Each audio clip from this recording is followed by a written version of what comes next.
সুতি 2 ব্লকের অন্তর্গত কাশিমনগর অঞ্চলে কাশিমনগর ভিডিও তলায় জাতীয় কংগ্রেসের একটি অঞ্চল কংগ্রেস পার্টি অফিস শুভ উদ্বোধন করলেন পশ্চিমবাংলার একমাত্র কংগ্রেস নেতা তথা প্রাক্তন প্রদেশ কংগ্রেস সভাপতি তথা বহরমপুরের প্রাক্তন সাংসদ অধীর রঞ্জন চৌধুরী হাত দিয়ে। কংগ্রেস পার্টি অফিসের আজ বিকেল 5টায় শুভ উদ্বোধন হয়ে গেল একটি ছোট্ট সমাবেশের মাধ্যমে। উপস্থিত ছিলেন সুতি 2 ব্লকের কংগ্রেসের সভাপতি মতিউর রহমান সাহেব, সুতি 2-1 জাতীয় কংগ্রেস ব্লক সভাপতি তারিকুল আলম আজাদ। তার সাথে সাথে উপস্থিত ছিলেন আমাদের সুতির কংগ্রেসের নেতা মোহাম্মদ আলফাজ উদ্দিন এবং আমাদের ভবিষ্যৎ নেতা তথা বিশিষ্ট ব্যবসায়ী সোহরাব আলী ওরফে হাজি সাহেব এবং মহিষাইলের অঞ্চল প্রধান সাহিবা। কারণ মোদি বড় হিন্দু না দিদি বড় হিন্দু, এই লেগেছে লড়াই, এখন মুরগি লড়াই।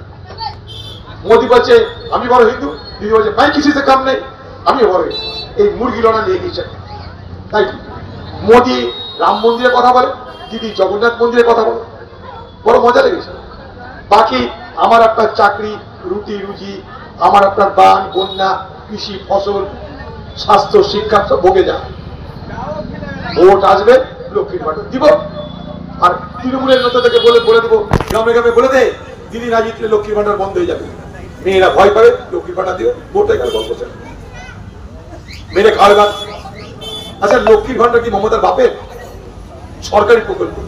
ভারতবর্ষে কোন সরকারি প্রকল্প সরকার পাল্টালে কি পাল্টে যায়?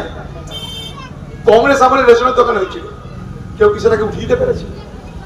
কংগ্রেস আমলে 100 দিনের কাজ হয়েছিল, কেউ কি সেটা উঠিয়ে দিতে পেরেছে? কংগ্রেস আমলে আপনার গ্রামে বিদ্যুৎ এসেছে, কেউ কি কেড়ে নিতে পেরেছে? কংগ্রেস আমলে আপনার ঘরে আপনার গ্রামে স্কুল হয়েছিল, কেউ কি কেড়ে নিতে পেরেছে? কোন পরিকল্পনা করা যায়? পরিকল্পনা রাজ্যের হয়, কোন পার্টির হয়। তাই ভারতবর্ষে যেখানে যা পরিকল্পনা, তাদের টাকা বাড়তে পারে, কেড়ে নেওয়ার ক্ষমতা নাই, এটা হয় না। পাশে ঝাড়খণ্ড আপনার, সেখানে একটা মহিলাকে মাইয়া সম্মান যোজনায় 2,500 টাকা দেওয়া হয়, যার কর্মী দেবে। সেখানে বিদ্যুৎ মুফতে দেওয়া হয়, সেখানে স্বাস্থ্য বীমা যোজনা 10 লাখ দেওয়া হয়, এখানে দিচ্ছে। আমরা দাবি করেছি, সব জিনিসের দাম বাড়ছে, তৃণমূলের নেতাদের খরচ বাড়ছে, তৃণমূল নেতাদের 1 তলা থেকে 4 তলা ঘর উঠছে, তৃণমূল নেতাদের 1 বিঘাতে 10 বিঘা জমি হচ্ছে। আমাদের ঘরের মা বোন ভাবি বুবু আপাদের সেগুলো ওই দাবি নিয়ে আপনার আমাদের সঙ্গে থাকবেন। কংগ্রেস যেখানে আছে, তেলেঙ্গানায়, কর্ণাটকে, সেখানে লক্ষ্মীর ভান্ডারের মতন এই রকমের প্রকল্প সেখানে দেওয়া হয়। 3,000, কোথাও দেওয়া হয় 2,500, এইভাবে সেখানে দেওয়া হয়।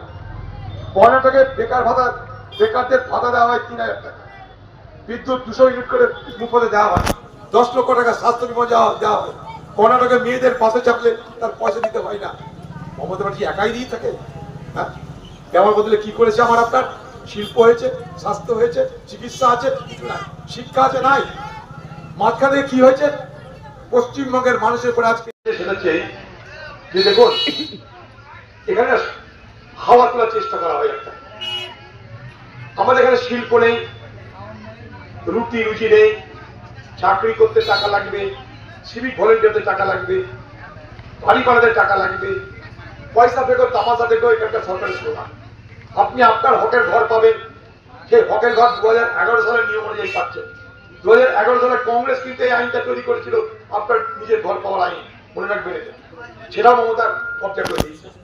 1993 সালে যারা শহীদ হয়েছিল তারা কংগ্রেসের লোক, সেটাও মমতার কবজা করে নিয়েছে।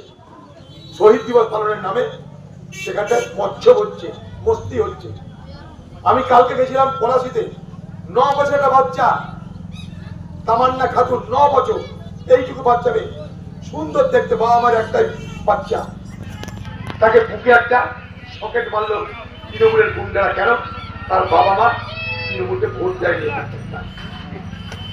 হ্যাঁ, একবার মমতা ব্যানার্জি তুমি তো মুখ্যমন্ত্রী, ওইটুকু বাচ্চা, একটাই বাচ্চা সেই পরিবারে, একবার সে দেখতে পাবে, সে অপরাধীদের ধরে তাদের ব্যবস্থা করতে পারবে না।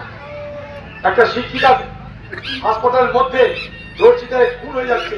মানুষের পক্ষে, মানুষের স্বার্থের পক্ষে, মানুষের অধিকারের পক্ষে আমাদের লড়াই যেমন চলে, যেমন চলছে, যেমন চলবে, সেই কথা বলে আবার আশ্বস্ত করতে চাই যে আপনারা আগামী দিনে কংগ্রেসকে অন্তত দোয়া করবেন, আশীর্বাদ করবেন। সবকিছু দেখে নিন, সবকিছু দেখার পরিপ্রেক্ষিতে করুন। এই ধোঁকাবাজদের পাল্লায় আর করবেন না। এরা সব চোর, এরা দুর্নীতিগ্রস্ত, এরা লুটেরা, এরা ধর্ষক। এই চোরটার হাত থেকে বাংলাকে বাঁচান, চোরটার হাত থেকে বাংলাকে উদ্ধার করার সময় যখন আসবে সেই সময় আপনারা অপব্যবহার করবেন না। সবাই ভালো থাকুন। আপনাদের সকলকে আমার শ্রদ্ধা, সালাম, নমস্কার জানিয়ে আমার কথা শেষ করছি। আপনারা সবাই ভালো থাকুন। জয় হিন্দ। বিশেষ করে এই কাশিমনগর অঞ্চল কংগ্রেসের মাটি এবং কংগ্রেসের ঘাটি। মানুষ একটা সময় ভুল বুঝে হয়তো আমাদের থেকে দূরে সরেছিল। আমরা মনে করি তারা আবার আমাদের দলে সামিল হবে এবং আজকে এই কর্মসূচি প্রমাণ করে দেয়, একটা অঞ্চলের কর্মসূচি তার উপস্থিতি প্রমাণ না করে এখানে শাসক দলের অবস্থা সঠিক বিধানসভাতে খারাপ হয়েছে।